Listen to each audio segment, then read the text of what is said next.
Autism. Can the symptoms be curtailed and are they permanent? I decided to do my project on autism based on two personal experiences I had, one being this past summer when I worked with an 8-year-old autistic child, and a couple years ago when I was doing my internship for early childhood development and worked with a preschool-age child who also had autism. Let's look at the definition of autism. Autism, also termed autism spectrum disorder or ASD, is a wide range or spectrum of brain disorders that is usually noticed in young children that decreases the individual's ability to communicate and relate emotionally to others. This disability may range from mild to severe. Signs of autism.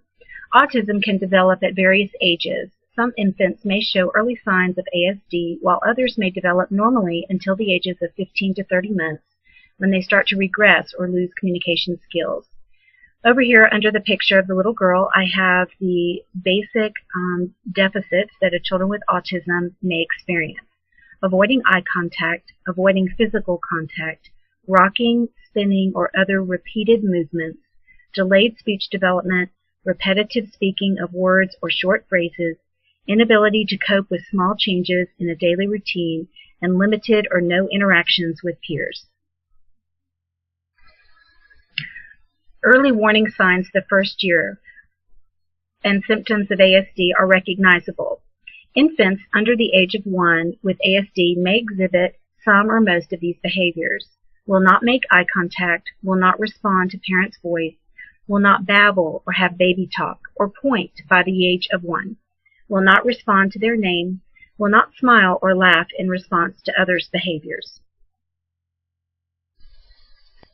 Early warning signs the second year. As some ASD children reach age 2, they may regress or lose language skills. Others may simply have no single words by about 16 months or no two-word phrases by 2 years. Other signs of ASD are lack of interest in any pretend games and ignoring or acting detached from whatever is of interest to others. Additional symptoms and signs. Other ASD symptoms are physical problems such as poor coordination while running or climbing, poor hand control, constipation, and poor sleeping. Some children develop seizures. My two experiences included children that definitely had motor skill issues. The 8-year-old boy had trouble going up and down stairs, and the preschool-age child I had to hold his hand whenever we walked out to the playground, while we were playing on the playground, and then when we came back. How is the brain affected by autism? When you ask people what the definition of autism is, a lot of times they think it's similar to mental retardation or brain disorder. While the brain is affected by autism, it is more closely associated with a neurology issue. Children with autism can be very smart and have high IQ, and so it's not the same thing as mental retardation. ASD affects the brain. Some children with ASD have larger than normal brains, but findings are inconsistent. MRI scans of some ASD children show abnormal cortical responses, and some show other abnormalities. Inconsistent findings have made diagnosis of ASD by MRI or CT scans currently not possible, but future advances in brain studies may change our understanding of the brain's role in ASD. The first time I became familiar with the term autism was while watching the movie Rain Man. Here in the picture you see Tom Cruise, who is Charlie, and his brother Dustin Hoffman, whose character's name was Raymond. In the right-hand upper corner you see Raymond holding his juice box and his backpack.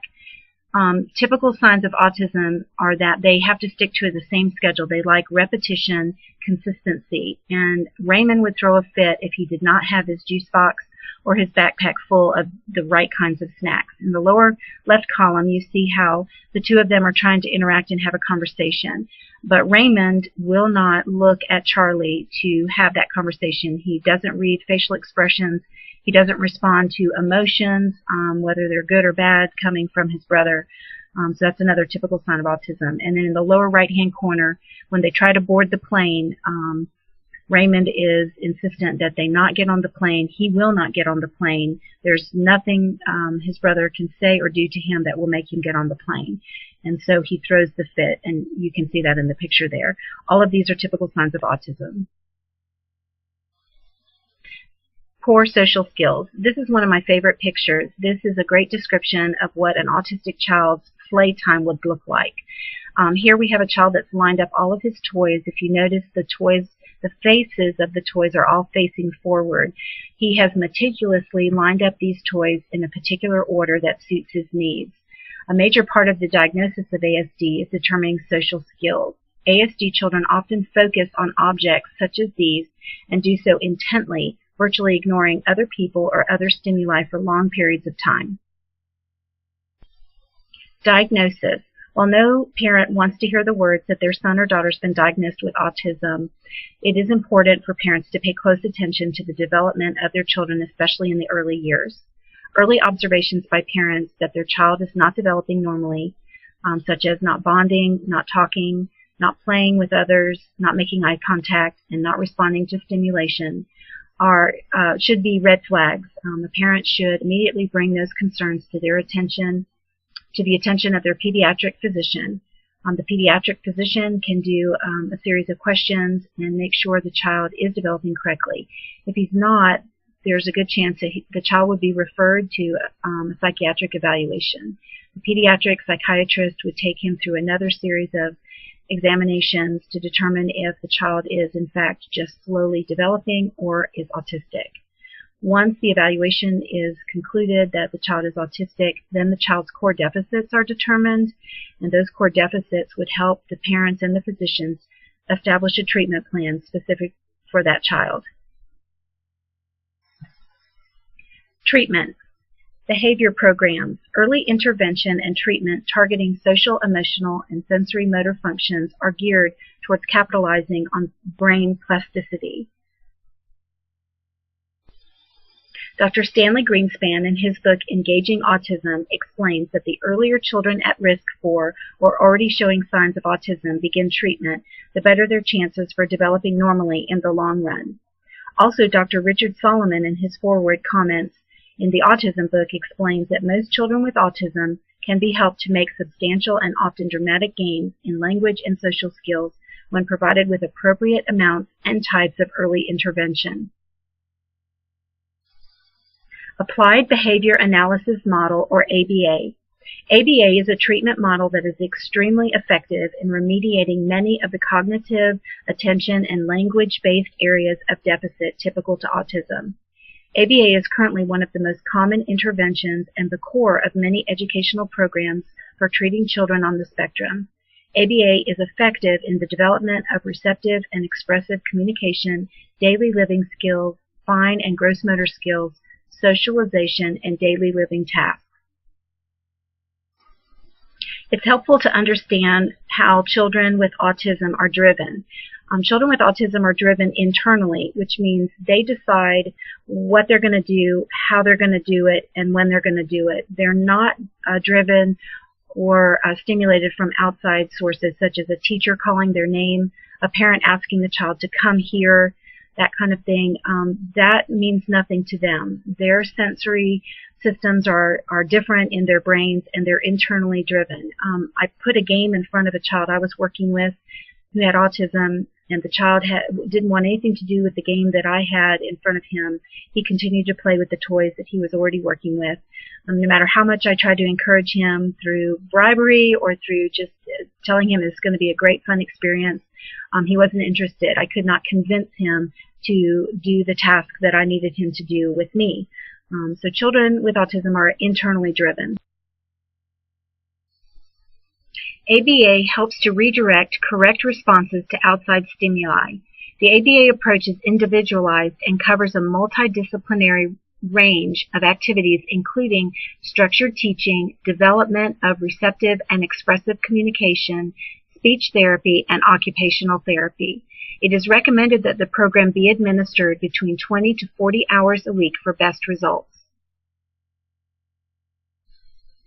Dr. Brian Jepson. Dr. Jepson, who has a son diagnosed with autism, specializes in biomedical treatments for children with autism. His program and recommended treatment encompasses 4 origins: gastrointestinal, neurology, toxicology, and immunology. Dr. Jepson emphasizes that to treat autism biomedically, you have to correct the body's underlying metabolic abnormalities, and that by doing so, this will alleviate many of the physical and neurological symptoms of the diagnosis.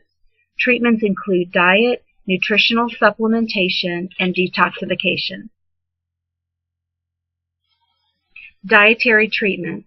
By altering or changing a child's diet, you are better able to provide the essential components of nutrition necessary to alter the unhealthy effects that other types of food potentially have on the body's immune system and gastrointestinal system. By doing so, children are able to more effectively process food and absorb nutrients in their recommended daily allowances, contributing to better brain development. Better brain development will help children with autism move towards higher functioning abilities. When they can be more receptive to their external environment and can make healthy social connections, they will be less restricted, which will provide more positive behaviors. Nutrition plays a significant role in brain development. If a child cannot absorb the required nutritional components from the foods he is eating, his brain development will be affected. This is especially true in the first years of life. Children with autism have problems with absorption in their large and small intestines. Food allergies related to wheat and milk products are all too common today, and many people have switched over to gluten-free and soy-based foods to help alleviate the uncomfortable symptoms related to food allergies. This principle is true with autistic children. These children already have compromised brain development, and so it makes sense to regulate their diets to prevent more brain development delays. Medicine therapy. According to Dr. Robinson, neurological conditions can be treated with medication. Medication such as Prozac aids the brain's chemicals and neurological transmitters so that the brain can be more mentally available to learn. The goal of any therapy approach is to improve brain function. The brain regulates and transmits information for the human body. Since children with autism have a hard time processing and responding to outside influences and do not make connections emotionally with people, medicine therapy may help them with brain function abilities related to these responses. Children with autism do not process sensory information as other normally developing children do. The neurotransmitters in the brain that control memory, mood, sleep, behavior, pain perception, and learning are affected. Because there are fewer connections being made, medicine therapy can help the brain make the connections necessary so that the child can engage with his environment. Autism Movement Therapy by Joanne Lara. Joanne Lara has spent the majority of her career working with children that have a wide range of disabilities. Through Lara's love of dance, music, and movement, she has been compelled to teach others about the healing ability music and movement have on children with disabilities, especially those with autism. Her video, Empowering Your Child Through Music and Movement, demonstrates the autism movement therapy. Joanne's research in brain function reveals that when the bridge between the left and right hemisphere are strengthened, allowing information to be transmitted that otherwise would not be processed, the brain can easily wake up. Waking up the brain is the ultimate goal for autistic children to be able to move from low functioning to high functioning on the autism spectrum.